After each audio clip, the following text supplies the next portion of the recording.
Okay. 'ఆర్ఆర్ఆర్‌ది' documentary trailer వచ్చింది. 'RRR behind and beyond' అంట.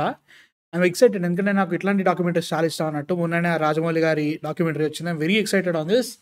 So ఎప్పుడొస్తదో తెలీదు. దిస్ డిసెంబర్ అన్నారు. డిసెంబర్ 20థా? అమ్మ! అరే! అన్నీ అదే రోజు వస్తే ఎట్లరా బాబు! ఇప్పటికే 5 సినిమాలు అయితున్నాయి. కానీలే చూద్దాం. సో ఫస్ట్ అయితే ట్రైలర్ చూసేద్దాం. అండ్ బిహైండ్ ద సీన్స్ చాలా ఉంటాయి. So without any delay let's watch the trailer. ఇంకొక ట్రైలర్ ఉంది. 'శ్రీకాకుళం ఆఫ్ షెర్లాక్ హోమ్స్' ఏదో ఉంది. అది కూడా చూసేద్దాం.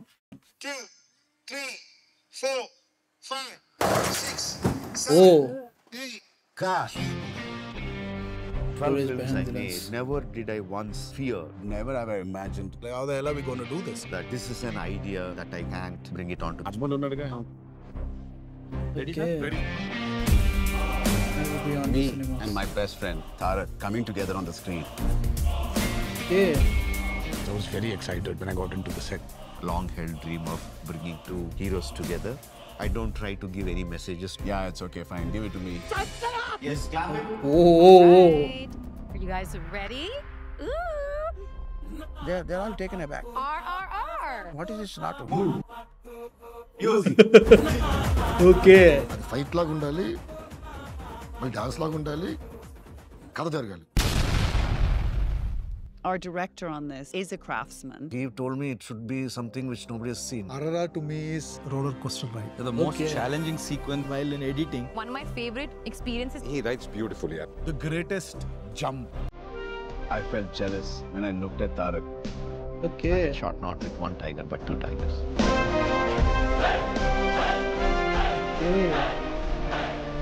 చాలా చూపెడబోతున్నారు.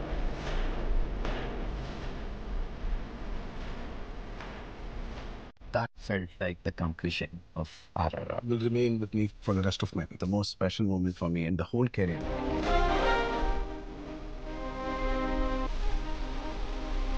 ఓకే. చాలా న్యాచురల్ గా చాలా చక్కన సార్. డైరెక్ట్ థియేటర్స్ ఓన్లీయా? ఒరే థియేటర్స్లో వస్తుందా ఇది? నేను మర్చిపోయిన దేంట్లో వస్తుంది అనుకుంటున్నాను. నేను యాక్చువల్లీ థియేటర్స్లో వస్తుంది. కానీలే ఏం చేస్తాం, వీలైతే చూస్తా. అదంటే ఓటీటీయే, జస్ట్ జై ఓటీటీ మ్యాక్సిమం. జై లైక్ దీని థియేటర్కి వెళ్ళను నేనైతే. ఇక్కడ చాలా సినిమాలు ఉన్నాయి ఆ రోజు. And total RRR behind the scenes దాంట్లో చూపిస్తున్నారని చెప్పేసి ఉంది. ఓకే. ఇన్ 2 years మార్చ్ వస్తే, నెక్స్ట్ మార్చ్ వస్తే 3 years అవుతుంది ఆర్ఆర్ఆర్ రిలీజ్ అయ్యి. ఓకే. ఆర్ఆర్ఆర్ ఆస్కర్ కొట్టింది, చాలా గర్వకారణం. అండ్ ఆల్సో ఎన్టీఆర్ గారి సినిమా వచ్చేసింది, చరణ్ గారి సినిమా వచ్చేసింది, రాజమౌళి గారు.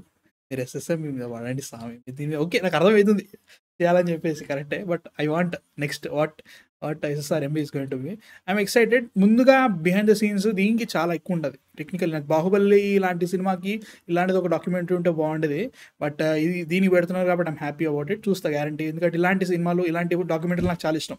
సో బిహైండ్ ద సీన్స్ ఎలా చూపిస్తారని చెప్పేసి, ఈవెన్ మార్వెల్ స్టూడియోస్ వాళ్ళది కూడా లైక్ బిహైండ్ ద సీన్స్ కొన్ని డాక్యుమెంటరీస్ వదులుతారు షో అయిపోయిన తర్వాత, డిస్నీ ప్లస్లో ఉంటాయి. అట్లా ప్రతిదీ చూసేటోని అనమాట నేను. సో ఇది ఎలా ఉండో చూడాలి. I'm excited. So 28th theatre కష్టం అయ్యి, కానీ ఎప్పుడు ఓటీటీలో దేనిలో వస్తుందో చూసేసి దాన్ని బట్టి ఫిక్స్ అయ్యాం. సో అదన్నమాట సిచ్యువేషన్. మీకేమనిపించింది? లైక్ ఆర్ఆర్ఆర్ ఇప్పటికీ 2 ఏళ్ళు అయిపోయిన తర్వాత ఆర్ఆర్ఆర్ మీ మైండ్లో ఏ ప్లేస్లో ఉంది? మీ థాట్స్ కామెంట్స్లో చెప్పండి. అండ్ నెక్స్ట్ వీడియోతో మళ్ళీ కలుస్తాం. తర్వాత మ్యాన్ ఫిక్షన్ సైనింగ్ ఆఫ్.